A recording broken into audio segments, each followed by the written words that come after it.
Salut l'équipe. Sans vouloir trop en faire, comment cette semaine ne pas rendre hommage à celui qui a même pas 30 ans vient de réaliser son 100e triple-double en carrière et qui plus est reste en course pour réaliser une deuxième saison consécutive en triple-double de moyenne. Non mais sérieux, sans déconner Russell. Westbrook banalise le sensationnel, 100 triple-double déjà en carrière. Oscar Robertson, sans concurrence depuis 50 ans, pourrait bien être détrôné. Que l'on aime ou pas Russell Westbrook, et vous savez que je l'aime, sans plus, il faut bien lui rendre hommage. Si pour moi, il ne sentira jamais le jeu comme un vrai meneur, il n'empêche, Russell Westbrook écrit la légende dans la ligue. Alors, je ne veux pas tomber dans le sentimental, je vais attendre tranquillement les fins de match de playoff gâtés de Russell Westbrook pour de nouveau lui tomber dessus. Allez, sans rancune Russell.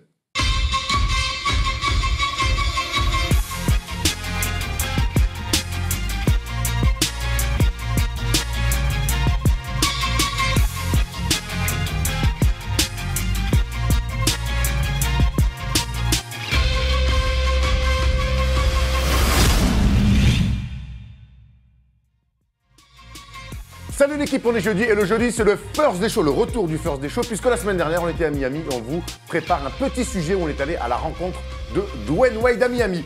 Cette semaine, on va se poser la question de qui sera rookie de l'année. Ils sont deux, Donovan Mitchell, Ben Simmons d'un côté, il n'en restera qu'un ou pas. Avoir pu faire donc le tour de table, qu'est-ce que ça vous fait pas rire? Un petit peu, une petite dédicace à Highlander? Ça commence très mal cette émission. Le tour de table, Coach Brown et le quiz bien sûr de Polo, sans oublier le focus. Cette semaine, il est de retour parmi nous parce qu'il y a un an, tout pile presque, il était déjà un de nos invités. Comment ça va Kevin, le rire jaune? Bien, merci d'accueillir mon succès. Voilà. Zéro applaudissement. Voilà. Il y a un public mais assez discret. Hein.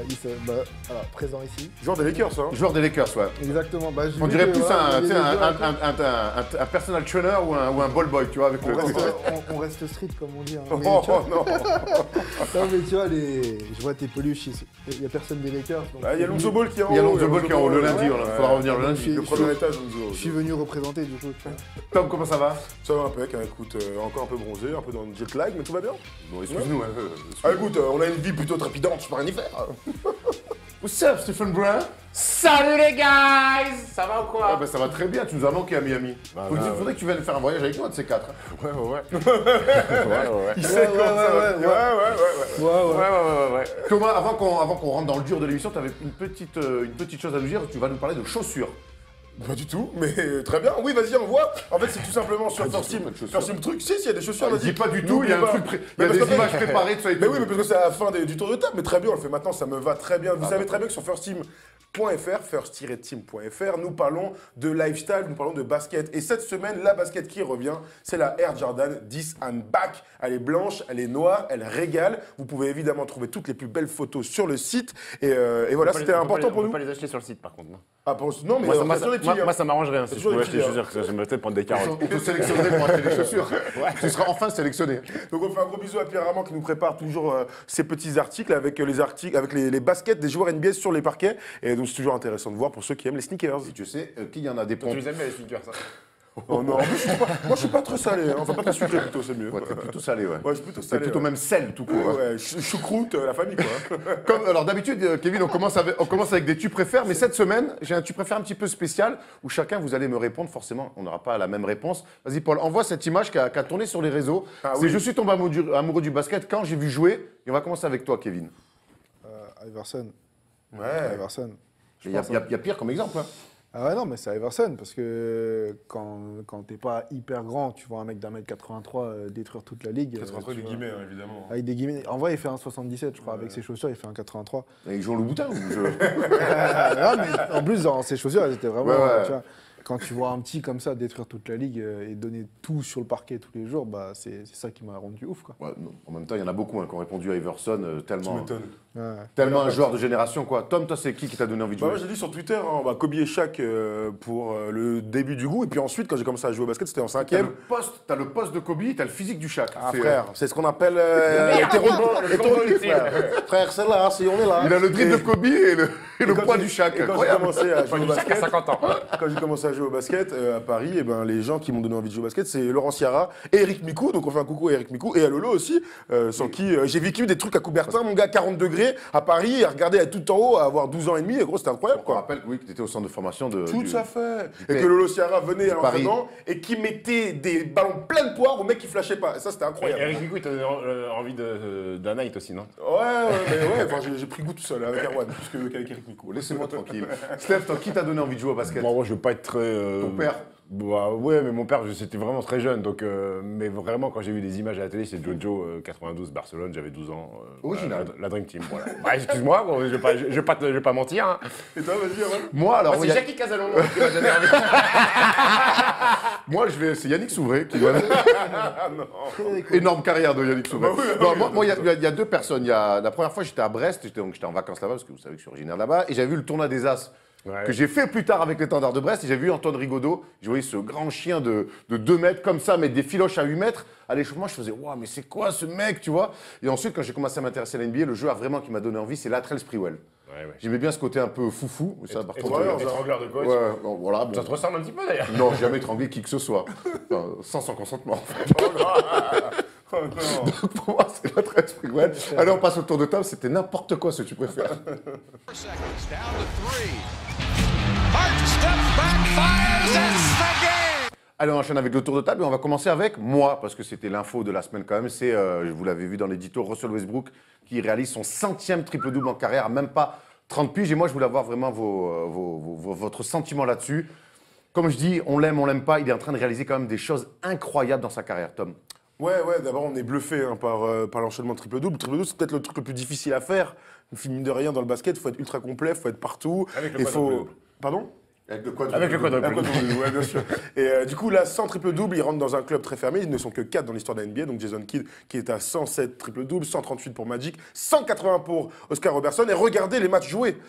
Et c'est là que ça va être intéressant, et cette question va arriver évidemment après. Est-ce qu'il peut dépasser Oscar Robertson rapidos? En tout cas, c'est vrai qu'on est bluffé, n'est-ce pas? Magic, bon ratio quand même. 138 triple Ah ouais. en 906 matchs. Oui, il faut enchaîner. Oui. Hein. Tous les Il deux avait, matchs, il incroyable. avait les qualités. Sachant que Magic, il jouait à une époque où Enfin, aujourd'hui, il y a beaucoup de triple-double, même pour LeBron, sur les 2 dernières saisons, parce que le rythme de jeu, il est beaucoup plus rapide aujourd'hui. Il y a peut-être un peu moins de défense, il y a plus de...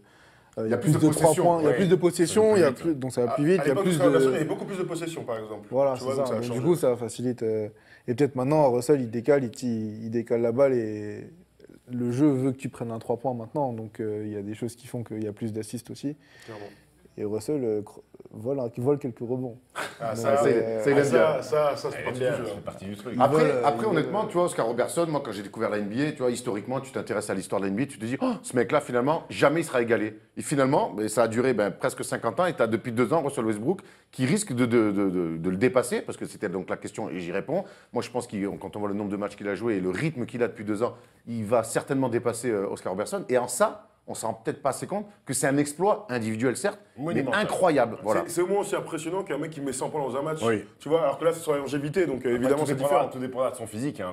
On sait qu'il a une débauche d'énergie incroyable. Il n'est pas beaucoup pété. Hein. Oui, mais est-ce que passé 30 ans, peut-être qu'à un moment donné, son corps va le rattraper, mais il fait quelque chose d'exceptionnel. Je crois qu'il faut reconnaître ça. Alors oui, il a des lacunes en tant que meneur de jeu sur son poste, mais c'est un animal incroyable, qui a une débauche d'énergie, qui est toujours à fond, à 100%.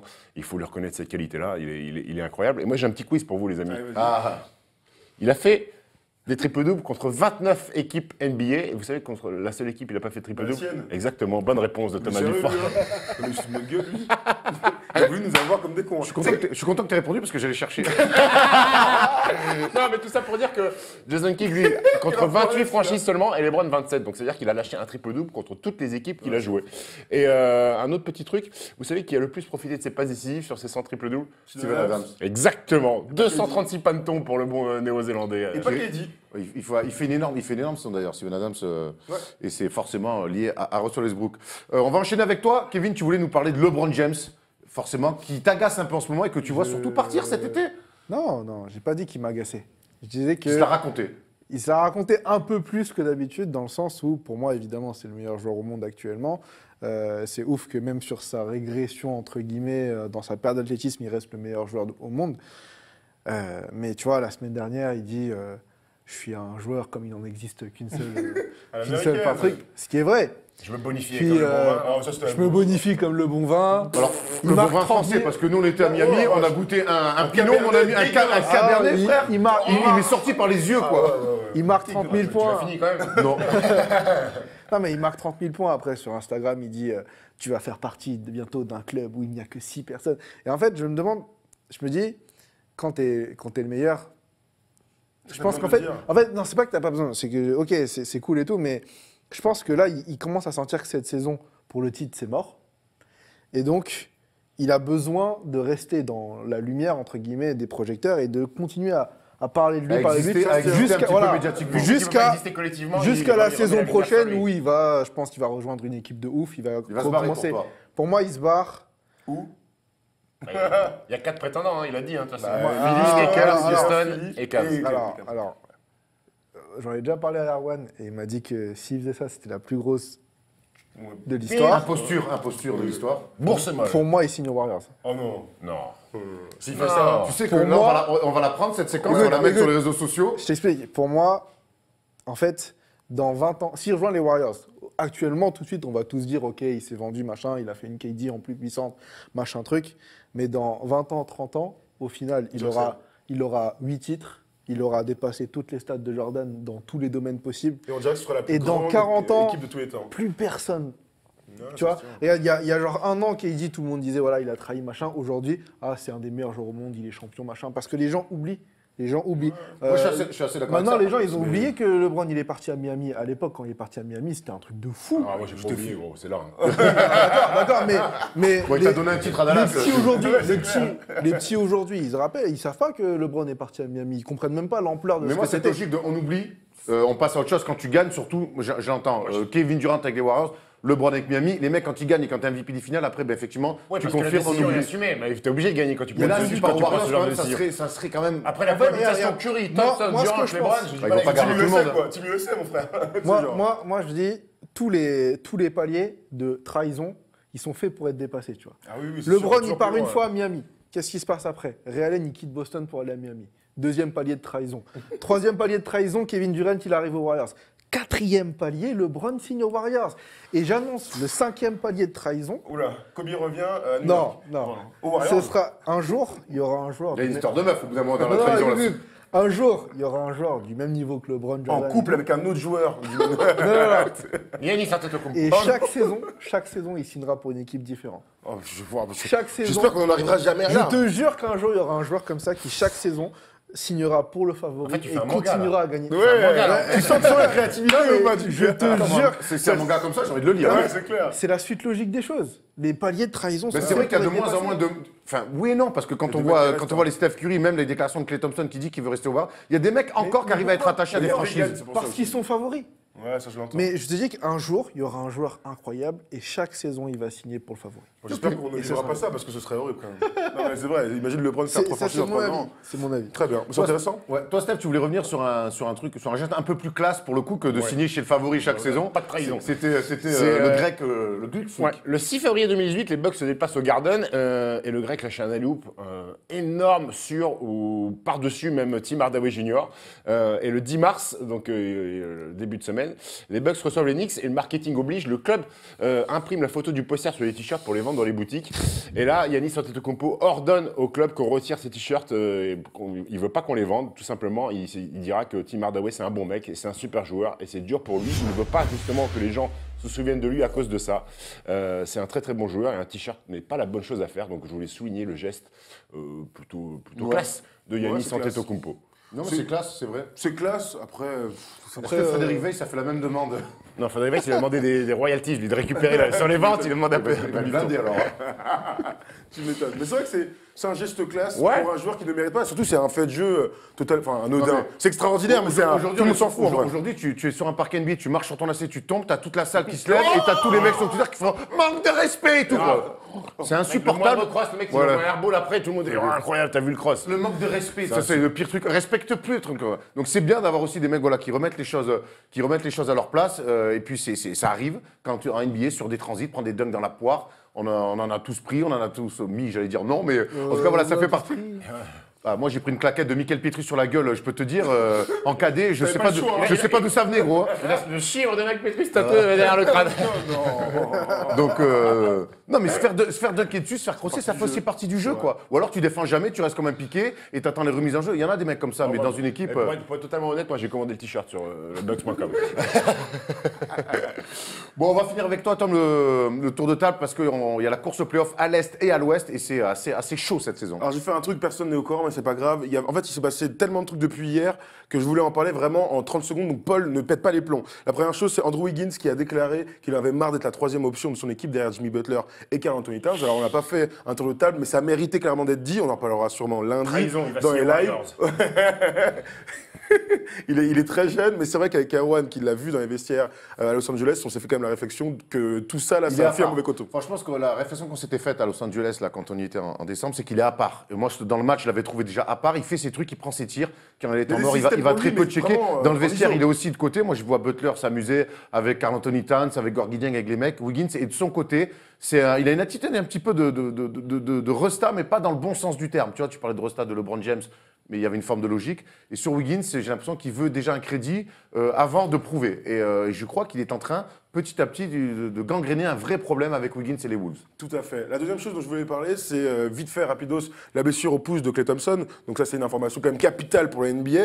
Alors, il est réévalué, il a une fracture du pouce, le gars. Hein. Il est réévalué le 22 mars, donc une fracture au pouce pour un shooter qui ne durait que 3 semaines. J'ai du mal à y croire. J'ai l'impression qu'ils sont en train de mettre tout en œuvre pour, je sais pas, pour reposer tous leurs mecs. Ça va vite, la fracture du pouce. Tant que ça Disait-elle, ouais. En 3 semaines, c'est bon. Ouais. Ok, très bien. Et ben écoute, on verra.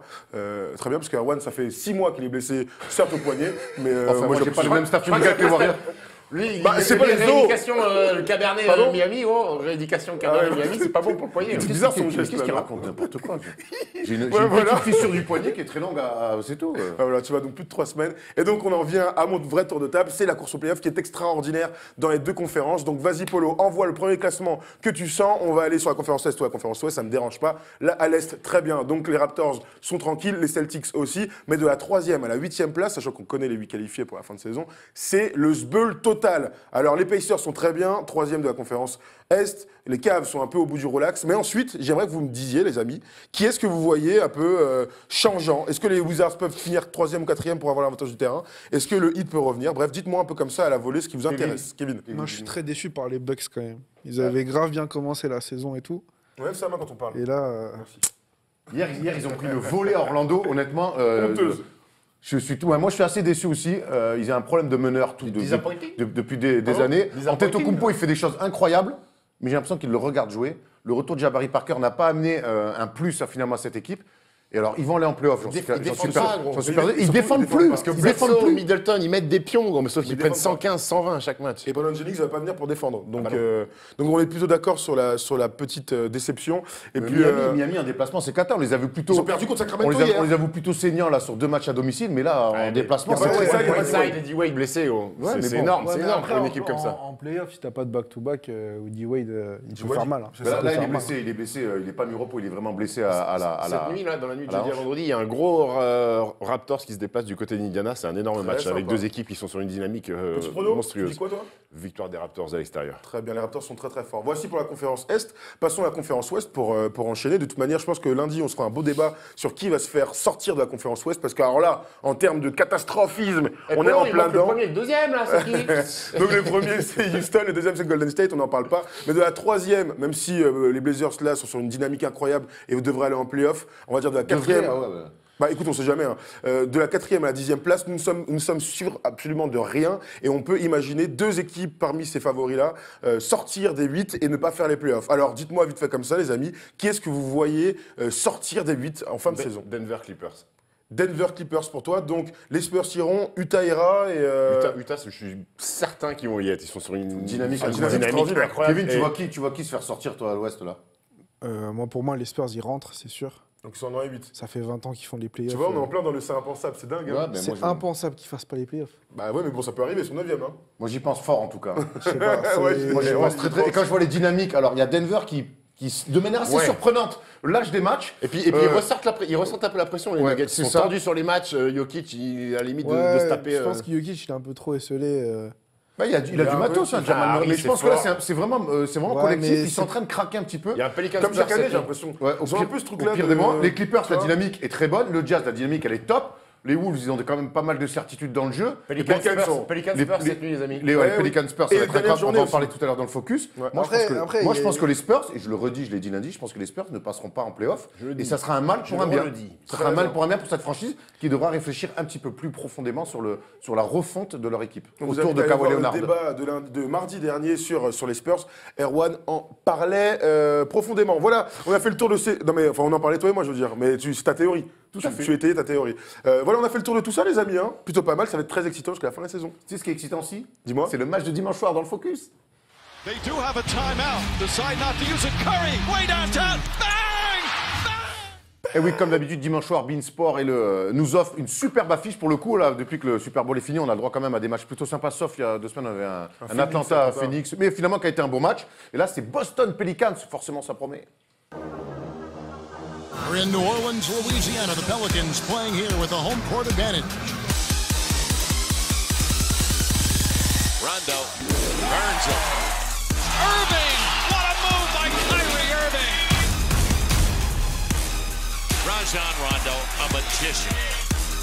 Kyrie Irving from downtown. How about that bounce? On a rack attack. Oohs and ahs from the crowd.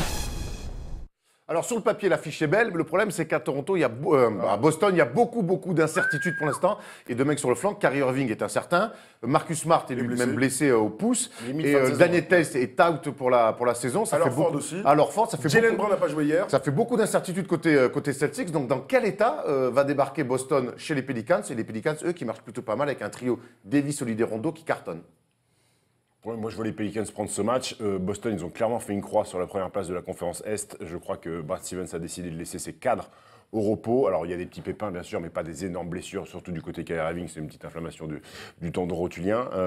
Il veut que ces gars soient à 100% pour le début des playoffs, pour pas cramer, parce qu'il y a pas mal de mecs qui ont beaucoup joué cette saison, à l'image d'un Horford qui a quand même beaucoup donné. Je vois les Pelicans prendre le match, parce que sans Horford, sans Daniel Tice, Anthony Davis, ça sent le carnage. Kevin Anthony Davis, ce qu'il fait là depuis 3 mois, ça t'impressionne? Ouais, moi je pense que si Cousins n'était pas dans l'équipe depuis le début de la saison, la discussion de MVP elle serait très serrée entre Anthony Davis et Harden, quoi, parce que là tu vois, là il se réveille qu'en fin de saison parce que voilà, Il le faut. il le faut et c'est le seul All-Star de l'équipe du coup maintenant. Mais ouais, je le vois gagner ce match, c'est sûr. Et Kyrie, il faut pas qu'il joue en fait. Même s'il peut jouer, il faut pas qu'il joue, il faut qu'il se repose. C'est les playoffs. De toute façon, on est en Les plein Pelicans, dedans. ils avaient déjà On est en battu plein hein, dedans. les Ouais. Celtics en plus, c'était le 17 janvier dernier, une victoire 116-113. Donc voilà, les Pelicans en ce moment, ils prennent vraiment des matchs. Il n'y a pas si longtemps que ça, ils ont enchaîné 10 victoires d'affilée. C'est une équipe qui marche fort et on retrouve un Rondo Omniprésent, patron ouais. et Ouais, qui file les gonfles entre Drew Holiday et Anthony Davis. C'est compliqué à défendre, hein, nos amis. Mirotic, qui est très bon depuis son arrivée au Pelicans, sorti de banc, il met pas mal de pantons, quasiment 15 points de moyenne. Ethan Moore. Okafor, mon gars. Ethan Moore met des points aussi. Hein. Mais c'est un bon joueur, il fait une bonne saison. C'est vrai qu'avec Drew Holiday, alors Anthony Davis d'abord, qui est un soliste extraordinaire, mais qui s'inscrit dans les finitions, sur les alley-oops, les pick and roll dans le collectif. Vous avez un Rajon Rondo qu'on retrouve à un niveau, un très bon niveau, et qui a l'air de s'éclater dans cette équipe-là, et qui est quand même un général extraordinaire. Drew Holiday est très fort, très clutch dans les fins de match. Et puis Emeka Okafor, moi j'avais envie de voir cette équipe avec de la viande, et Emeka Okafor qui sort absolument de l'au-delà, arrive et tourne en double-double. C'est un bon ribs, lui. Hein. Et qui régale. Et puis c'est bien parce qu'ils ont trouvé cette espèce de trio là avec Emeka Okafor, Anthony Davis dans le 5, mais Mirotic rentre et donc ils se retrouvent avec un mec au large et Davis peut jouer 5. Donc Et c'est du coup, cool. ouais, Davis peut vraiment facilement passer du poste 4 au poste 5 s'il est avec Mirotic, forcément c'est poste 5, s'il est avec Okafor, c'est en poste 4. Donc c'est au niveau C'est du bien coaching et c'est bien senti de la part Alvin Gentry, staff, incroyable. du staff, What the fuck, man. du staff des Pelicans. Donc je vais vous la poser quand même la question. On est quasiment unanime pour dire que les Pelicans dimanche vont s'imposer face aux Celtics. Moi quand je vois le match d'hier contre Washington, je dis que Boston, c'est à domicile hein, je crois. À Boston, à domicile peut gagner. Alors je mets 5 balles sur les Celtics. Voilà. Kevin. Moi, je pense que Anthony Davis il signe chez les Celtics. Draft Express, c'est vrai qu'il y a des news incroyables. Tu vois chez Bleacher Report ou quoi Discrètement, tu Ouais, vois. c'est clair, tu En l'as fait, c'est placé. Woj qu'on a invité. Il a des bons. Toi, Steph? Victoire des Pelicans entre 1 et 10. Le mec est à fond PMU. Ouais, entre 1 et 10. Moi aussi, Côté à 2,5. moi aussi, je vois les Pelicans parce qu'ils ont absolument besoin de victoire. On a fait le bilan tout à l'heure de la course à l'Ouest. Ils ont tellement besoin d'aller chercher ces matchs-là. Bon, on a fait le tour du focus et là, on va rentrer dans le chacun sa team et c'est le débat qui sera rookie de l'année, Donovan Mitchell ou Ben Simmons. On voit ça tout de suite. Dennis Rodman, if you forget all about the hair and all the tattoos, watching play basketball, he can do some. On va pas se mentir, c'est l'un des trophées où il y a peut-être le plus d'incertitudes, en tout cas le plus à raconter, parce que le MVP semble être promis à James Harden. Peut-être un débat aussi sur le coach de l'année, mais on voit Dwayne Casey avec Toronto risque de rafler la mise en finissant premier à l'Est. Et donc, pour le coup, c'est le rookie de l'année où on avait envie de s'intéresser, Thomas, entre forcément la surprise Donovan Mitchell et l'attendu Ben Simmons. On va d'abord d'entrée voir un tableau de comparaison entre les deux qui réalisent chacun individuellement une saison d'exception, Steph. Oui, c'est remarquable des deux côtés. Alors, un, c'est plus une surprise. Donovan Mitchell, il n'était pas attendu à ce niveau-là. Et un autre. Il a 20 points. Et un autre, c'est plus la confirmation des attentes autour de ce garçon-là, qui est ultra polyvalent. Je dois tout de suite dire qui choisit. Non, justement, alors on va y venir. Je voulais un petit peu avoir l'avis de Kevin aussi sur ces deux joueurs. Moi, je pense que Donovan Mitchell, c'est un D-Wade version 2, on va tu dire. vois. Oh, tu nous vends les tableaux qu'on prépare. Après, pour lui, il est pas content. Ah. Non, mais pour lui, il va gueuler, hein. Plus tard, t'inquiète. Après, tu niques l'émission. Non, mais par contre, le problème, c'est ça, c'est que je pense que... Donovan Mitchell signe aux Celtics. Je pense que sur le long terme, Ben Simmons, ce sera un meilleur joueur parce qu'il va durer plus longtemps. Je pense que Donovan Mitchell, il a un style de jeu qui fera qu'il va se blesser à un moment ou un autre. Oh, putain. Il aura des problèmes de genoux ou de quoi que ce soit parce qu'il rentre à l'intérieur, il fait des spins, ça sollicite l'articulation. shoot, hein, il a un bras. Il shoot, mais mais... aussi. Il shoot, mais tu vois, D-Wade, par exemple, le truc qui a plombé la fin de sa carrière un peu, c'est multiples opérations par microfracture, des choses comme ça, c'est chiant, quoi. Et je pense que Simmons, qui est plus grand, qui peut voir par-dessus son défenseur, qui peut passer par-dessus, il durera plus longtemps et sur le long terme, en fait. En plus, il joue avec Embiid. Il joue avec Embiid, donc il y a plus de chances qu'il aille plus loin en play-off. Si LeBron veut venir à Philly, j'en sais rien, tu vois. Peut-être que... Ouais, parce que j'aime bien caler des rumeurs comme ça. Peut-être que voilà, ils peuvent... Enfin, en plus, c'est son petit protégé à LeBron. Donc, je pense que il fera une meilleure carrière, Simmons, je pense. Mais tout de suite, maintenant, je donnerai le Rookie of the Year à Donovan Mitchell. What? En tout cas, attends. Parce on y que- va. Donne pas tes arguments. En tout cas, le seul truc sur cette course, c'est qu'elle est hyper excitante. Rappelez-vous, l'année dernière, on a vécu une cuvée de rookies Catastrophe, par défaut. calamiteuse. Malcolm Brogdon est élu à la fin, sachant que Joel Embiid ne joue que 31 matchs, alors qu'il est censé, qu'il éclabousse de son talent la ligue. Et on se retrouvait avec des joueurs, mais tout miteux, c'était tout pété, quoi. C'était tout pété. Et là, on a la chance. Saric était dans la course, alors qu'il a commencé à éclore après la blessure de Joel Embiid. Enfin bref, c'était une course complètement catastrophique. Et là, mine de rien, depuis 15 ans, j'ai envie de dire depuis 15 ans, depuis, je sais pas, vous me dites dans un commentaire, mais depuis LeBron et Carmelo, on a deux très forts joueurs avec de très bonnes stats qui méritent tous les deux le trophée du rookie de l'année. et qui vont aller en playoff, Ouais, mais c'est certainement. ça. Et qui vont Et qui certainement vont en plus aller en playoff, et ça c'est très rare. Et donc il faut le souligner. Donc voilà, c'est le moment de faire ses choix, non? C'est le moment de faire, voilà, c'est le moment de faire. Et on va commencer pour ça d'abord avec Ben Simmons. C'est quand même le plus attendu. Il a passé sa première année où il est drafté sur le flanc. Et il y avait déjà une question pour toi, Kevin, c'est que toi, tu me disais avant l'émission, pour toi, c'est pas un vrai rookie. Bah, c'est un rookie, il n'a jamais joué sur le terrain et tout, mais il a eu un an pour regarder comment ses coéquipiers jouaient. Il a eu un an pour analyser les défenses NBA et tout ça, ça joue en fait. Ça rentre en compte dans l'expérience. Donc, après, tu deviens puriste ou pas, quoi. Tu vois, c'est que pour moi, le vrai rookie, c'est Donovan Mitchell. Moi, pour moi, la question se pose pas en fait. Parce que sinon, on s'en sort plus jamais. Est-ce qu'il y a. Sabonis, il arrive à 30 et quelques Est-ce que balais. Ben Simmons, qui a fait une année blessée, une année blanche blessée comme l'a fait Blake Griffin, et ensuite taf, c'est pas moins un rookie que Luis Scola, que Ginobili, qui ont fait des trucs de ouf en Europe? Tu vois ce que je veux dire? Le mec qui a fait 4 Final Four d'Euroleague et qui déboule en NBA, mon gars, c'est pas un vrai rookie non plus. Tu vois ce que je veux dire? Après, du coup, Merci, Erwan. Du coup, Merci, je te Erwan. pose la question. Je te pose la question dans ce cas-là. Imagine Ben Simmons l'an dernier, il aurait joué un match, il serait blessé au pied. Ah, mais c'est Il serait complètement con. Il serait plus considéré Bah non, comme Mais un c'est la rookie. règle, il faut bien qu'il y ait une règle. Ah ouais. Moi, j'ai jamais joué en NBA, je suis pas un joueur NBA. Le mec qui met un pied dedans, et ben, c'est un joueur NBA à vie. Tu vois ce que je veux dire? Il y a ce côté-là où c'est un peu. Le mec tu qui a vois, une c'est sélection en équipe de France, c'est un Il est international toute sa vie. exactement. Non, mais Regarde Steph, il est international. quand tu es un joueur rookie, J'ai au-delà qu'un sélection de et pas comment tu huit, performes sur le terrain, au-delà de comment tu performes sur le terrain, c'est pendant un an, tu dois apprendre. Certainement, Après, ça doit les jouer. trajets, les Quand trajets, t'es les blessé trucs, pendant tu un vois. an, tu fais pas les road trips, tu voyages pas avec l'équipe, tu restes là à faire T'as des la soins, muscu, donc tu mon prends cher, pas il est vraiment sur le la banc, température. je sais pas, je dis- Il est sur le banc, oui, il est en costume quand il joue à Philly, il devait être derrière à regarder les trucs, mais c'est Ah, pas, bien sûr. t'as Bon. pas l'intensité, t'as pas les trucs. Débat intéressant, mais on va revenir pas du tout le débat, on va quand même justement. revenir sur le jeu et on a un petit tableau préparé par Polo avec les 3 points forts de Ben Simmons. Et Steph, tu vas le prendre ce tableau parce que toi, tu vois Ben Simmons rookie de l'année. Moi, je vois Ben Simmons rookie de l'année, alors tout simplement parce que les triples-doubles, déjà, c'est exceptionnel. 7 triples-doubles cette saison. Il répond aux attentes. Il y avait une énorme attente. Tous les yeux étaient rivés sur Ben Simmons et sa première saison. Et ben, monsieur, il a pris la pression sur les épaules, il a assumé toutes ses attentes. Et puis, c'est un joueur unique, c'est un mec qui n'a pas de tir extérieur du tout. C'est le mec qui met 13,1 points dans la raquette. C'est la 4e meilleure marque NBA avec Giannis, LeBron et Anthony Davis. Il joue meneur de jeu. C'est un gabarit hors norme, 16 points, 7 passes, 7 rebonds. Il y a seulement 2 joueurs qui ont fait ces chiffres-là en saison rookie. Vous savez qui c'est? Magic. Magic et Oscar Robertson. Donc là, ça vous classe un bonhomme. C'est le premier de la classe rookie aux passes d'ess, aux rebonds et aux interceptions. Et puis en plus, moi je trouve qu'il a une marge de progression énorme par rapport à. Alors, je vais dire pourquoi je le préfère à Donovan Mitchell. Parce que pour moi, Donovan Mitchell, déjà, il n'avait pas de pression cette année, il y avait beaucoup moins d'attentes. Et c'est un profil qui est beaucoup plus courant en NBA. Les mecs ultra athlétiques qui peuvent mettre dedans, il y en a beaucoup plus qu'un garçon comme Ben Simmons. Et Donovan Mitchell, il a carte blanche, il a des pourcentages ultra douteux et il peut prendre parfois 20-25 tiers sans que personne bronche. Là où je te rejoins, c'est que on a là, et c'est pour ça qu'on a mis le joueur unique, c'est un profil à carrière Hall of Fame. C'est-à-dire que ce gars-là, s'il finit au Hall of Fame, personne ne va dire « Oh, je suis choqué ». Il a tout pour, le physique, l'impact dans le jeu. Il gagne des matchs de sa première année. Alors oui, il joue avec Joel Embiid. S'il avait été tout seul, ce serait peut-être différent. Mais en attendant, c'est un meneur de jeu de 2,8 m qui met que des dunks et qui met pas un tir. Ça reste incroyable. Maintenant, moi, mon Donovan Mitchell, et genre, moi, je vais défendre Donovan Mitchell. Il joue avec Rudy Gobert. Attends, juste Attends, mais parce juste- que- attends, ok, vas-y, juste- pardon, vas-y. parce que sur Ben Simmons, tu le compares à LeBron James. Justement, on a un tableau très comparatif bien, très avec donc la saison rookie de Ben Simmons et la saison rookie de LeBron James. Et on voit que bon, alors c'est moins en points, par contre en passe et en rebond, C'est plus. eh ben, il est au-dessus. Et en victoire aussi. Hein. En victoire, il est au-dessus. En victoire, parce qu'on se rappelle qu'il n'a pas fait les. On rappelle qu'il joue avec Joel Embiid, quoi. Il y a Embiid, il y a, tu vois. Ouais, il jouait à Claude, il jouait avec Kisgoskas. C'était pas dégueu, faut pas déconner. Bobby Gibson. Pas la première Non, année, pas la non, première il année, était il Darius arrive plus Miles, tard. Ricky Davis et tout, Il un arrive plus régalade. tard.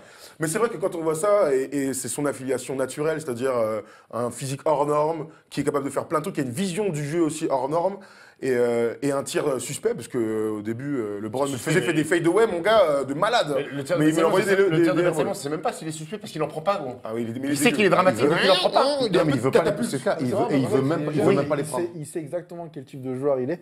Et il fait jamais genre trop par rapport à ce qu'il sait faire. Par contre, le jour où effectivement il développe son jump shot, c'est fini. En fait, il faut qu'il s'inspire de qui de Black Griffin, qui au début mettait pas un tir. Il avait plein d'autres qualités, mais il mettait pas un tir. Maintenant, mon gars, il fait des trucs. Je quoi. vais vous poser une question. Tu sais, souvent, les joueurs, on regarde souvent leur mécanique de tir. Des fois, il y en a qui ont des gestes plus ou moins. Oui. Quelle est la mécanique de Ben Simmons? Je ne sais pas, même moi, pas le j'ai dire. jamais vu pourquoi Je il tire, tu vois, je ne saurais même pas Si, le moi, je peux dire. vous dire. Parce que même quand il est à 3-4 mètres, il met des flotteurs. Il a Non, un non. 3 points de l'année, je Il a crois. mis un 3 points. Si, moi je peux vous le dire, il a son coup de gauche est un peu sur l'écart et surtout il est pas du tout centré comme ça, gros. Il est là, il tire. Tu sais, je sais pas comment t'expliquer comme ça, gros, c'est bizarre. C'est mieux que Lonzo Ball quand même. C'est pas pareil. Lonzo Ball a une belle finition. Lonzo mine de Ball, rien. il finit Elle est droit. cata, mais il est Il une part belle de là, mais finition. Lonzo Ball finit L'autre, droit. sa finition est cata, j'ai l'impression qu'il tire avec une main comme ça, frère. Il est comme ça, Après, c'est très bizarre. après, le Par tir contre, et ça fait vraiment- après le tir au basket, au plus on vieillit et au plus on devient droit en travaillant. Donc ça, c'est quand même le truc finalement le plus, pas le plus facile, mais le plus Naturel à- le plus ça- naturel à Ça se travailler. rapproche d'un Antetokounmpo qui est archi dominant alors qu'il a quasiment aucun tir extérieur aussi. Pourtant, il a une gestuelle tout à fait correcte, Yanis. Hein. Donc, tu vois, c'est quand même étonnant. Lui, il a vraiment une gestuelle un peu catastrophique, mais il domine sans tir. Et ça, dans une NBA moderne, c'est quand même complètement ouf. Dites-nous vous dans les commentaires si vous êtes plutôt team Ben Simmons ou team Donovan Mitchell. D'ailleurs, Donovan Mitchell, lui, pareil, on va voir ses 3 points forts cette saison. Avec le Jazz. Et moi, après, j'ai une question très intéressante à vous poser là-dessus. Donovan Mitchell, finalement, on l'a dit, c'était l'inattendu. Il a commencé d'ailleurs sur le banc, avant que Rodney Wood Soit nul. ne réponde pas aux attentes. Et puis finalement, on l'a mis dans le 5. Et la bonne idée de Quinn Snyder et du Jazz. Et regardez, on se retrouve avec un Donovan Mitchell spectaculaire, clutch. Et surtout, c'est devenu en très peu de temps le franchise player du Jazz. Ouais, pour moi, c'est le rookie de l'année parce que d'abord, donc, il est spectaculaire. Il a été vainqueur du concours de dunk lors du All-Star Game. Alors, ça compte pas, mais c'est toujours ça de prix. Il a mis des tomards, mon gars, incroyables. Il a cette capacité à finir près du cercle, à être fort sur pick and roll et à mettre des tirs. Et il a même joué meneur pendant l'absence de Ricky Rubio. Donc, il est clutch. Souvenez-vous du match contre Cleveland où là, on est là à se dire waouh, il y a LeBron en face et lui, c'est lui le meilleur joueur sur le terrain. Et évidemment, c'est le franchise player parce que c'est lui. T'es convaincu que c'est franchise player? Attends, laisse-moi aller au bout, je vais t'expliquer pourquoi. Et j'ai une très bonne raison, écoute. Vas-y. Alors, c'est le franchise player parce que d'abord, Gordon Hayward n'est plus là. il s'est barré, et donc il fallait bien que quelqu'un prenne le leadership en attaque. Pour moi, c'est lui qui l'a pris, c'est-à-dire que l'équipe se repose sur lui quand ça va pas. Ensuite, on a parlé avec Rudy Gobert pendant une demi-heure à Los Angeles, et là, on ne vous l'a même pas dit dans les émissions, mais on a parlé de la transition Gordon Hayward et Donovan Mitchell. Rudy Gobert n'était pas au courant du niveau de Donovan Mitchell, il était très surpris dès ses premiers matchs, dès la Summer League, puis au training camp, en disant « mais attends, c'est un vrai joueur ce gars-là ». Et finalement, il a comme ça à s'imposer naturellement dans l'effectif. Et tous les mecs autour se sont dit, mais en fait, il faut lui donner la balle. Le coach se l'a dit aussi. Et donc, il s'est imposé comme leader. Et tout à l'heure, tu as dit un truc intéressant. Tu as dit, il peut prendre 25 tirs, 5 personnes de branche. Et pas tant que ça. Mais en fait, il est tellement fort, tellement clutch. Et il nous disait surtout que, Rudy Gobert nous disait surtout qu'il a peur de rien. Et du coup, effectivement, par moment, il prend beaucoup de tirs. Mais il est tellement important dans le jeu. Et puis, il a tellement fait gagner des matchs qu'il a très vite gagné du crédit auprès des joueurs qui lui accordent une. Si. Ouais, alors, des fois, ils disent. Quand Rudy Gobert était absent, lui, il continue à mettre des pantons, sauf que Utah gagnait pas. Le retour de Rudy Gobert met Utah en position d'être playoff à complètement, mais là n'empêche pas là. Pour moi, c'est pas lui. Et ce que je suis en train de te dire, c'est que quand il prend trop de tirs, ils vont lui voir, ils lui tapent sur l'épaule, ils lui font gros. Tu restes un rookie, mon pote. Tranquille. Donc il lui parle, mais en même temps, il le voit aussi tellement fort, tellement clutch, qu'ils vont pas lui sauter dessus. Ils lui disent, là, t'en prends un petit peu beaucoup. Donc en fait, il est dans l'écoute et il est dans l'échange comme ça. C'est pas juste, vas-y, prends la balle, fais ce que tu veux. Moi, j'ai quand même l'impression que c'est un gars qui est arrivé à maturité, pour le coup, vraiment. 2 ans de fac. Hein. 2 ans de fac. Il arrive, de Louisville, donc un bon programme. Il arrive en NBA prêt à en découdre. Physiquement d'abord, il peut encaisser de ouf. Et puis, il est sûr de son game, quoi, au bout d'un moment. Et moi, les rookies qui déboulent et qui sont à 20 points de moyenne et qui cassent la gueule de stars en face, moi, je dis bravo, tu mérites le rookie de l'année. Surtout, le Jazz, on les voyait pas en playoff et ils vont clairement y aller. Donc, tout à l'heure, Kevin, tu parlais de la comparaison avec G-Wade. Et c'est pour ça que tu as dit que tu nous flingues l'émission parce que le tableau, il arrive maintenant. Voilà, regarde. Il arrive maintenant. Et c'est vrai que nous, là, quand on a cherché une comparaison avec Ben Simmons, il était naturel de comparer LeBron James. Et quand on a cherché une comparaison avec Donovan Mitchell, il était naturel aussi pour nous de le comparer à G-Wade, même si Donovan Mitchell, Steph, a un peu plus de tirs externes. Donc, on pensait aussi à Brandon Roy dans les comparaisons, mais on se disait que, vu la carrière de G-Wade, en tant que rookie, vu 4 matchs. Vu la carrière de G-Wade, on voulait, récompenser Donovan Mitchell. Et surtout, on se rappelle que G-Wade, sa première saison, il est point guard. Il est meneur, donc il a ce truc de combo. Qui est plus grand entre Ils se font en même taille, en 93. C'est à peu près similaire. Ouais, en 93. Et ils ont les qualités physiques similaires, ils ont des trucs dans les petits espaces, et ils ont un tir à mi-distance pour G-Wade et à 3 points pour Donovan Mitchell, qui sont quand même très sûrs. C'est que G-Wade à 3 points, ça n'a jamais été sa grande tasse de thé, même si avec l'âge, il en a mis un petit peu. Et puis surtout quand c'était clutch, il aimait bien les mettre. Mais c'est surtout à mi-distance, où Dwayne Wade, lui, a un vrai tir développé. Et Donovan Mitchell peut shooter d'un peu plus loin. Mais la comparaison, Steph, elle est intéressante. Ouais, elle est intéressante. C'est 2 joueurs similaires qui ont des énormes qualités athlétiques. Maintenant, moi, je reste un petit peu circonspect sur Donovan Mitchell, sur sa marge de progression. Je ne sais pas s'il va pouvoir aller beaucoup plus haut que ce qu'il est maintenant. Tu penses que c'est presque un joueur fini? Oui. Pas un joueur fini, mais je ne le vois pas améliorer sa qualité de passe, sa qualité de rebond. Après son scoring, forcément qu'il peut progresser, il va faire des saisons à 22-23 points. Mais est-ce qu'il va avoir l'aura que pourrait avoir Ben Simmons sur le jeu et sur la ligue? Je suis moins sûr. Kevin, on les compare, tu le vois avoir approcher une carrière à la D-Wade? C'est dur. C'est dur quand même. Le 3e meilleur arrière de tous les temps. Bah oui, D-Wade, c'est... On parle d'un rookie qui met 20 points par match, les mecs, qui vient de perdre sa superstar. Bien sûr. En fait, c'est dur dans le sens où il est à Utah, pour moi, tu n'arriveras pas vraiment en finale tu arriveras rarement en finale si tu es à Utah, quoi. Regarde, tu as quand même Rudy Gobert, qui est un poste 5 installé avec un gros contrat et qui a une vraie influence sur le jeu. Steph vient de le dire. Tu as une méga star tu as une future méga star, pourquoi pas, autour de Donovan Mitchell. Tu as un meneur bien installé comme Ricky Rubio. Il y a un bon coach, pourquoi pas. Le Jazz l'avait fait dans le passé. Aujourd'hui, il te faut 3 stars dans une équipe. Pour être champion, oui. Pour être champion. Ah, bientôt, d'après ta théorie, il faudra 4 ou 5. Oui, mais sauf que tu personne va signer au Jazz. Tu me dis, est-ce qu'il aura une carrière comme Est-ce qu'il peut s'en rapprocher? S'en rapprocher, il faut qu'il gagne quelques titres. Ça, c'est vrai. Pour gagner quelques titres, il faut qu'il y ait une 3e star qui accepte d'aller à Utah. Et aujourd'hui, une méga star, elle veut rester, à LA, elle veut être à LA, elle est demandeuse en plus. Non mais genre, ils veulent des marchés glamour. Tout le monde aujourd'hui avec les réseaux sociaux veut se vendre, veut aller à Los Angeles, Miami, dans les villes où ça buzz, où ça parle de... Ça quoi? Ça buzz. Ça parle d'eux ou pas à Utah, quoi. Non, c'est clair. C'est vrai que alors le Jazz, c'est vrai que c'est cette franchise qui est pas très sexy, on va dire. Mais finalement, c'est une équipe qui bosse bien avec un bon coach depuis des années qui évolue. Et comme je te dis, ils ont installé mine de rien Rudy Gobert. Et puis tu sais, souviens-toi, il y a 6 ans, les Warriors, c'était une franchise de losers. Et San Francisco. C'est San Francisco, certes, mais en draftant intelligemment et tout, ils ont pas joué la carte sexy, ils ont joué la carte. Je suis d'accord, mais tu regardes quand. En 2008, je crois, quand Utah, ils avaient Kirilenko, Boozer, et qu'ils avaient commencé 11. Deron Williams. 11-0, un truc comme ça. Deron Williams, ils n'ont jamais fait venir un grand joueur. Parce que c'est Utah. Et les mecs se battent. Parce que c'est Utah. Gordon Hayward s'est barré. Parce que bien sûr que c'est inégal en NBA. Bien sûr que tu as des franchises où tout le monde veut être et d'autres où personne veut être. Comme les Lakers, par exemple. Bah, C'est comme dans la vie. C'est comme dans la vie de tous les jours. Tout le monde veut jouer à Nice ou à Antibes plutôt qu'à Gravelines ou à Charleville-Mézières. On va pas leur en vouloir, enfin, ça fait partie. Ah oui, ça fait Ou à partie. Limoges. Donc, dites-nous vous si vous êtes je vous le répète, Embiid ou Donovan Mitchell. Donc là, c'est un petit. Alors toi, t'es Donovan Mitchell. J'ai dit quoi? Embiid. Embiid, c'était l'année dernière et il n'a pas été en Donovan plus. Mitchell pour moi. Donovan Mitchell pour toi. Ben Simmons, je vous sens Ben Simmons. Ah oui, moi je suis Ben Simmons. Moi, je commence à pencher Ben Simmons en prenant en compte Je t'ai régalé. Hein, gros. ce qu'il s'est dit sur. Sa carrière. S'il s'est dit sur. Déjà, j'avais pas pris en compte l'âge. Il est un peu plus jeune, je crois, Ben Simmons. Enfin bon, ils ont. Oui, ils ont. Comment dire C'est le même âge, d'écart. non, du coup. Non, 4 jours. Le record. 4 jours d'écart. Comment dire, le palmarès des Sixers cette année. Ouais, enfin bon, moi, ils ont 2 victoires Le d'écart. bilan. Ils ont 2 victoires d'écart. Sur l'année, juste sur l'année. Bah oui, Ah, c'est mais juste c'est sur ça. l'année. Juste sur l'année de Donovan Mitchell. Bah voilà, c'est la question. Alors, moi, j'ai une Sur autre. la carrière, ce pas sera sur la Alors, carrière. pour éviter d'avoir un choix aussi manichéen que Simmons ou Donovan Mitchell, il y a peut-être une option, et c'est arrivé 3 fois dans l'histoire de la NBA, c'est peut-être un co-rookie de l'année. Et honnêtement, si les deux équipes vont en playoff, pour moi, c'est la meilleure des solutions. C'est pas que j'ai pas envie de me mouiller. C'est non, plus- mais non, mais c'est plutôt que Il y en a les deux. c'est que finalement, si les deux équipes pour moi vont en playoff, clairement, c'est un co-rookie de l'année. Ouais, mais moi je fais pas. Je suis Ben Simmons ou Donovan Mitchell, j'ai la haine qu'on me dise qu'on rookie de l'année, je te le dis. Mais regarde, oui, après, c'est déjà arrivé, regarde. Alors, la dernière fois, team, c'était en non 99-2000, c'est Elton Brown et Steve Francis. En 94-95, c'était, tu le sais, Grant Hill et Jason Kidd. Et en 70-71, là, c'était Dave Cowens et Geoff Petrie. Donc, c'est déjà arrivé 3. Petrie, le frère de Julie. Julie Petrie. Lève-toi et tu sors. Et donc, voilà, c'est arrivé 3 fois. Et moi, honnêtement, ça fait longtemps qu'on n'a pas eu comme ça un schéma où moi, je vois finalement ces deux mecs être récompensés du co-rookie de l'année. Parce que le truc, c'est que si un des deux l'a pas, c'est entre guillemets une honte. Donc autant leur donner aux C'est deux. le sport, gros. Après, Ouais, mais bon, si là, t'as la possibilité de le faire, donne les deux. parce que dans ce cas-là, tu crée des co-MVP aussi, quoi. Non, comme Ça arrivait 3 fois dans l'histoire, c'est pas non plus. c'est pas pareil.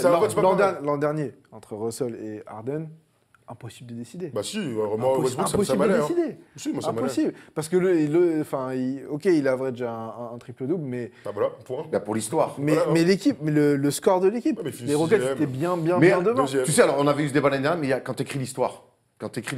Mais bon, ça c'est un autre débat, mais tu reviendras avec nous Bah quand au moment de décerner les awards de la saison. oui, bien sûr. Kevin, tu connais le chemin parfaitement, C'est vrai, tu travailles pas loin non plus, tu reviendras pour décerner les MVP. Et cette année, d'ailleurs, regarde, juste pour finir ça, si Russell Westbrook cette année finit avec un titre, avec un triple-double de moyenne, il sera même pas MVP, ça sera Harden. Donc tu vois, comme quoi chaque année, le bilan peut rentrer, l'histoire, chaque année c'est un peu différent. Je suis pas sûr que ça soit Harden, gros. Oh, quoi? Et je vais t'expliquer pourquoi. Non, plus tard, gardez-le. Bah non, Sinon, bah, c'est émission. je vais t'expliquer pourquoi, mais il faut que tu lances la suite. Tu te souviens de Coach Brown ou pas? Coach Brown. Tu te souviens, bon, il a eu des vrais problèmes, enfin, il a eu des problèmes un peu de. Il est pas- mort, voilà. Ouais, bref. Et en fait, maintenant, c'est son neveu qui reprend, mais c'est toujours Coach Brown. C'est le nouveau Brown. At the sky for a slam dunk tip, the play of the night. Wow! Allez, c'est parti pour la nouvelle séquence Coach Brown qui va nous parler, je crois, du MVP. D'ailleurs, on ne nous a pas vu à Miami. Je crois que c'est ton secteur, c'est ton terre-terre un peu. Il y avait des business à faire. T'as pas croisé en tout cas. Voilà, papy, ça va? Alors, rappelez-vous, j'avais fait une petite chronique. Merci, il y a- j'ai peur qu'il garde l'accent pour Ah, le mais non. Je lui dis, si Ah, tu non, gardes vas-y, l'accent comme ouais. ça, ça va être un enfer. Il y a un mois, je vous ai fait un petit ranking MVP. James Harden était numéro 1. Et là, les mecs, je me suis dit, il faut que je fasse un petit truc sur Anthony Davis. Donc, je me suis tapé tous les matchs d'Anthony Davis depuis le début de saison. Bon, je dors pas beaucoup. Et je suis en train de. T'as tout pour pas dormir aussi. Hein. J'ai tout pour pas dormir. Ah oui, c'est vrai que j'ai de quoi tenir le coup. On a compris. Je vais vous expliquer pourquoi Anthony Davis est le vrai MVP de cette saison. Alors, je vous vois avec vos gros yeux, vous dire, ah, mais ce moustachu, là, il a jamais vu jouer le barbu ou quoi? Vous inquiétez pas, Barbichette, je l'ai vu jouer. Alors, il continue d'éblouir avec ses Rockets, mais il y a son compagnon de All-Star dans un état très voisin, donc Anthony Davis, qui porte une équipe avec des chiffres monstrueux. On commence par les chiffres, Polo? Do you got some numbers? Voilà, Anthony Davis, c'est 28,1 points, 11,1 rebonds, 2,5 blocs, forcément le meilleur contreur de la NBA, et surtout, il shoot à 53,5%. Ça, c'est énorme, hein. 9% de plus que le barbu. Pourquoi le C'est barbu énorme, c'est énorme. Ah oui, c'est énorme, c'est énorme. La blessure de Cousins fin janvier, qui aurait pu laisser penser que les Pelicans allaient chuter au classement, mais non, Anthony Davis, la réponse à lui, il s'est dit, tiens, je vais porter mon équipe à moi tout seul, je vais les emmener pour l'instant à la 5e place de la conférence Ouest, avec un mois de février monstrueux, 35 points, 11 rebonds et 2,5 interceptions, dont un match d'anthologie face aux Suns, tout le monde se rappelle, 53 points, 18 rebonds, 5 contre. Et surtout, sur le mois de février, 5 matchs à 40 points en plus. Et en mars, au mois de mars, comment ne pas citer son triple-double très récent avec 10 contre face au Jazz et à Rudy Gobert, certes, dans une défaite. Donc, sa réponse à la blessure de DeMarcus Cousins, ça devait être un exemple de la vraie définition de value, le most valuable player. Toujours la comparaison avec les Rockets, parce que le débat c'est Anthony Davis ou James Harden. Les Rockets, ils ont 7 joueurs à 10 points ou plus, en double digit, comme ils disent là-bas, Tom. Et les Pelicans, ils en ont 4 seulement. Et encore, Mirotic et Ethan Moore, ils sont en dessous des 15 points. Donc ce manque de scoring chez les Pelicans, ça signifie que Anthony Davis, il a un énorme fardeau offensif sur les épaules, bien plus que James Harden. La preuve, les Pelicans, c'est 14 défaites quand Davis, il score moins de 25 points. Et les Rockets, c'est 4 défaites seulement quand Harden, il score, lui, moins 25 points. Donc il y a beaucoup plus d'attention défensive de la part des adversaires des Pelicans. Davis étant quasiment la seule menace offensive avec Jrue Holiday qui fait une belle petite saison. Et les Pelicans, j'ai un chiffre incroyable. Alors, il y a un mec tout à l'heure à ta place qui nous a dit que Mirotic était très bon, qu'il mettait 15 pions par match. Il est en dessous des 15. Il est en dessous D'accord, des 15. ok. Il est en dessous des 15. Il te ressemblait un peu le mec tout à l'heure, il a dit donc bon bref. On va pas chipoter. Pour montrer que les Pelicans ils tirent bien plus profit de la présence de Davis sur le terrain que les Rockets avec Harden, j'ai ce chiffre incroyable. Les Rockets, alors si on cumule tous les matchs de la saison des Rockets avec les line-up sans James Harden, donc avec James Harden sur le banc, les Rockets ils ont une marge de plus 24,4 points sur leurs adversaires, tandis que les Pelicans avec Davis sur le banc, c'est moins 12,8 points. Donc les Pelicans, quand Davis s'assoit pour boire un bout de cristalline, ils n'existent plus. Donc vous allez me dire, ok, je sais ce que vous allez me dire, ok papy, c'est deux formidables attaquants, il est où le problème? Et ben le problème c'est que la défense, elle peut différencier les deux. Pourquoi tu rigoles, Tom? Parce que tu as raison. Tu vas me louer la défense des Pelicans? Non, la défense d'Anthony Davis. Ah voilà. Davis, il a un defensive rating de 104 contre 106 pour James Harden. Alors forcément, Anthony Davis à 2,11 m est un bien meilleur contreur que James Harden, mais là, je ne vous apprends rien, les amis. Mais on pourrait penser que James Harden, avec son rôle d'extérieur, il pourrait être bien meilleur aux interceptions. James Harden, c'est 1,9 steals contre 1,5 à Anthony Davis. Donc il y a une infime différence. Et là, vous allez me dire, ok papy, les stats c'est bien cool, mais ça fait pas tout. Eh ouais. Si vous avez observé Anthony Davis en match, vous avez pu vous rendre compte que c'est pas seulement un mec qui protège la raquette avec des contres, mais c'est un mec qui est capable de défendre au large aussi sur des gardes, sur des extérieurs, parce qu'il est super mobile, il a une qualité de pied, une vitesse de pied qui permet de temps en temps, quand il y a un switch, défendre au large. Et ça m'amène à un point plutôt intéressant. Pourquoi on considère quasiment jamais l'aspect défensif quand on parle de MVP? C'est vrai ça, il y a toujours l'attaque, il y a toujours l'attaque. Steve Nash a été 2 fois MVP. Hein. Oui, mais parce qu'il... C'est le meilleur exemple. Non, mais tu parles... C'est vraiment... Oui. Non, mais d'accord, mais quand dans la réponse de Steph, vous dit pourquoi on considère jamais l'aspect défensif, il a raison. Il a raison, parce bah que oui. Steve Nash, on lui a fait les 2 titres de MVP et il défendait Peanuts. Voilà, et donc parce que le basket, pour moi, d'après ce que j'ai compris, c'est quand même... c'est que le terme You valuable, interrupt c'est ça. me. Le terme vas-y. valuable, c'est ça qui fait polémique. C'est que Steve Nash, tu l'enlèves des scènes, c'était fini. Justement, ça, Anthony ouais, Davis, tu l'enlèves des Pelicans, c'est fini. Je suis d'accord. Et parce que moi, on m'a appris, et toi aussi, donc le basket, c'était des deux côtés. Alors que nous, on n'a pas vraiment compris cette règle-là, parce qu'on était plus... Quoi, moi, tu dis ça on était un peu plus Tu attaquant rigoles que... ou quoi? Attends, moi, je suis pas dans ton équipe de mecs qui défend pas, ça va pas ou quoi? Il est tout seul. Donc si deux joueurs sont excellents en attaque, si deux joueurs... Andrew Wiggins de First Team, il est solo ce bâtard, il défend pas. Si deux joueurs sont excellents en attaque, pourquoi on les départagerait pas sur leur qualité défensive? Et sur le cumul des deux, Davis est bien devant James Harden.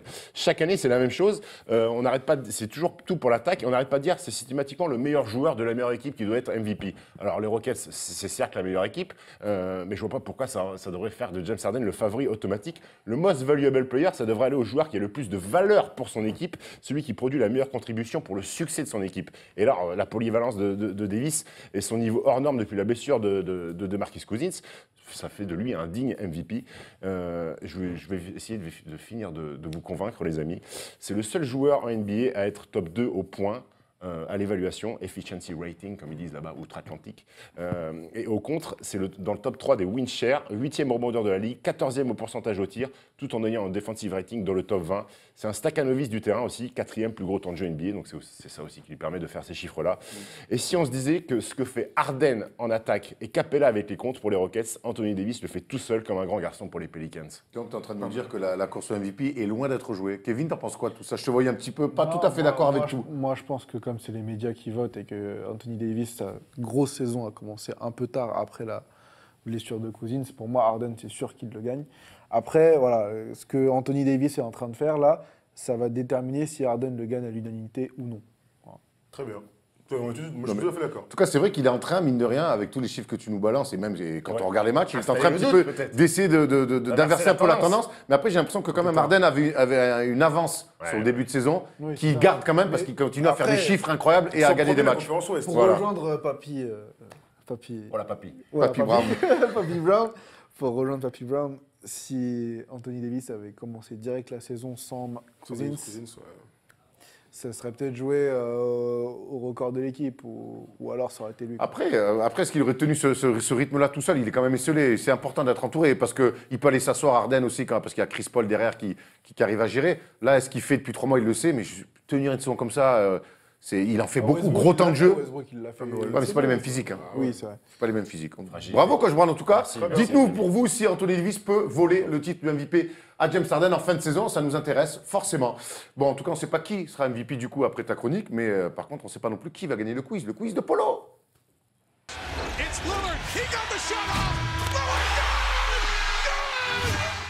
Et on se retrouve tout de suite pour le quiz, le fameux quiz préparé by Polo. Et cette semaine... Le quiz de Polo, c'est toi-même qui as fait le Je deviens schizophrène. La semaine dernière, j'avais même mis mon compte Twitter. Cette semaine, comme d'habitude, 3 jeux. On commence, il y a l'habituel jeu Wikipédia qui arrivera en deuxième, mais on va commencer cette semaine avec un jeu que vous connaissez tous. C'est 2 équipes de 2 là, comme d'hab. Ouais, si tu veux. Chacun son truc, comme tu veux. Ouais, on peut faire ça, ouais. On s'y retrouvera beaucoup plus simplement. Cette semaine, je vous donne un roster et chacun votre tour, vous devez me trouver un nom d'un mec qui est dans ce roster. Et on commence tout de suite avec les Timberwolves de 2004 qui font finale de conférence face aux Lakers. On commence. Et c'est l'équipe de Thomas N'importe quoi. et Kevin qui commence parce qu'il y a l'invité. Garnett et Marbury. Non, un par un. C'est un par un. Donc Garnett. On dit Garnett, Kevin Garnett. Attention à ce que tu dis quand même. Kevin Garnett. Kevin Garnett. Dis plus jamais ce dans le La 13 Sprewell. Un partout. Sam Cassell. 2-1. Non. Kevin Cracky. Olavo Kandi. Olo Candy, validé. 2-2. Troy Hudson. 3-2. Toi, t'es mec dans les années 90. 3-2 les gars. Wally Shersbiak. Wally Zerbiak validé. 3-3. 3-3.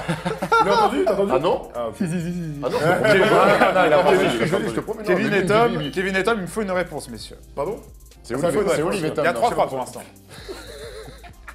2004. C'est Marbury ou pas? Non, c'est sûr, il était. Arrête, gros, la prochaine fois que tu dis Marbury, t'as perdu. Les gars, c'est long. C'est long. Cherbiak. Est-ce que je vais devoir lancer un décompte? Oh la vache. Kevin Garnett. 10. Qui me dit. 9. 8. Le Crime Nord. 7. Non, je crois pas, c'est beaucoup plus tard. Il y a Malik Sili, non? Malik, tu dis? Malik Sili, c'est Ali. Non, je vois pas. Non, je vois Vas-y, pas. Il est pas dedans.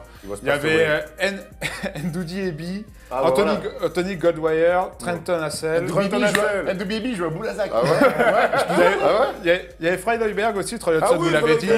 Ervin Johnson. Ah ouais. Quincy Lewis, Mark Madsen. Mark Madsen, mais ça, je pense. Derek Martin, Keith McLeod, vous l'avez dit, il me semble aussi. Oliver Miller. Mais vous êtes trop vieux, les gars. Wally Zerbiak, Gary Trent, Michael Iwokanji. Point pour nous. Point pour vous. Première manche pour Erwan et Steph. Deuxième roster, les Bulls de 2011. Ma spécialité à moi. Vas-y, c'est pour moi en premier. Joachim Noah, ouais. Joachim Noah. Derrick Rose. Derrick Rose. Luol Deng. Luol Deng. Deng. 2-1 pour l'instant.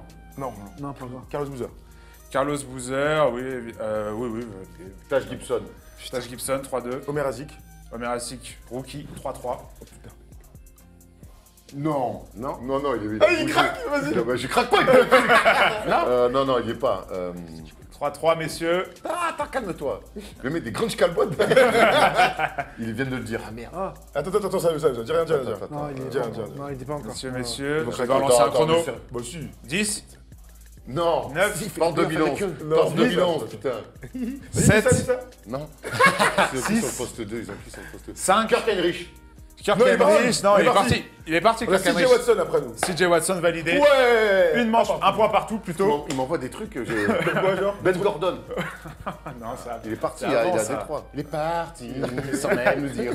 Messieurs, on passe. Il y avait qui d'autre Ah, Omer Rashid, Keith Bogans, Carlos Boozer, Keith Ronnie Bogans. Brewer, Rasuel Ronnie Butler, Brewer. paix à son âme. Ah ouais. Lou Holding, Taj Gibson, James Johnson, Kyle Korver, John Lucas, Joaquin Korver. Noah, Derrick Rose, Brian Scalabrine, Kurt Thomas. Scalabrine, ton gars,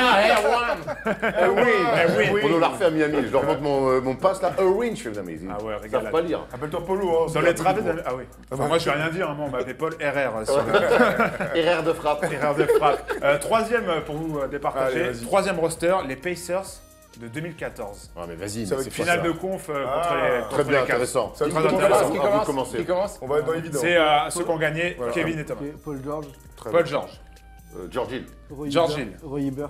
Roy Hibbert, c'est là. David West. Pas de bavure. Hein. David West, validé 2-2. Lance Stephenson. Nate Stephenson, 3-2. Ah ouais, il souffle. Et là. Et là, elle... Paix à son âme.